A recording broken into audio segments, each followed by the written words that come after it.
Hi, my name is Arlene Chavez. I am a GED student at San Jacinto Adult Center. I have finished one of 4 exams. As a single mother of 3, I had not finished my GED here in the United States. When I was 16 years old, my parents decided to sell their home and move back to Mexico. I was a junior in high school. Once in Mexico, I obtained my Mexican citizenship, and I also obtained my Mexican GED. While in Mexico, I got pregnant with 2 daughters. After my 2 daughters were born, I became a single mother. I raised them in Mexico as best as I could, but unfortunately, I got diagnosed with cancer when I was 27 years old. I had Jonathan. He was 6 months old, so I decided to move back to California to provide better care for myself and employment to better provide for my daughters that I had left behind with my mom in Mexico. While in California, I received treatment and better care, but I still had other plans to bring my daughters to the US and make them citizens. In 2019, me and my son decided to move to El Paso, Texas. Here is where the journey began for me to help them and make them citizens. They finally got their citizenship in 2020 and they were able to cross into the United States.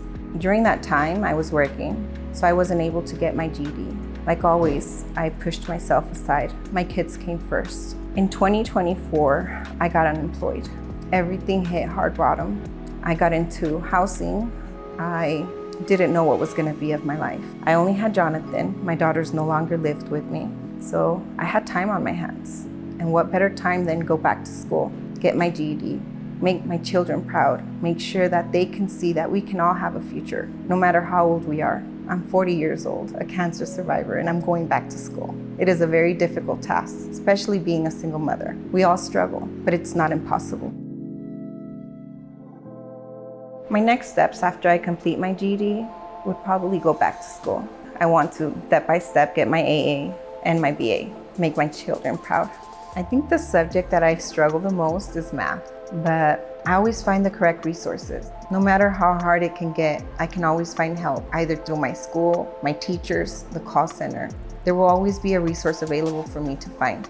So my improved skills have impacted me outside of my school with my personal life, because it has taught me a lot of things with technology and how to move around, how to use it, how to teach my kids how to ask for help and use it. Some resources that I use when I feel like I'm struggling at home after I leave the school site, I have called the Distance Education Center. They have helped me, assisted me in technology issues. They have assisted me in tutoring. They have assisted me just finding my way and navigating, getting resources from other sites that they find helpful. I think what empowers me is all of the struggles that I have been through. Not only have I been a single mother, but I've also been a 2-time cancer survivor. I've gone through treatments, surgeries. I have a child with special needs. So no matter how difficult it is, you have to find your strength, and my strength are my kids. I see them, and I just want them to mirror what I do. If I can mirror something positive that can impact them, I know that they will have a bright future.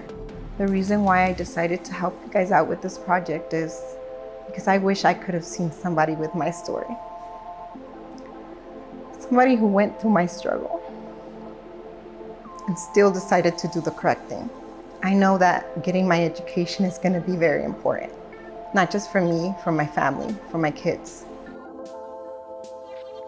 Some advice I can give other students is don't be hesitant. Call. That's the only way you're going to be able to get the help. If you do not seek help, you will never get it. And to me, I found it. And I have not just called once, I've called a couple of times.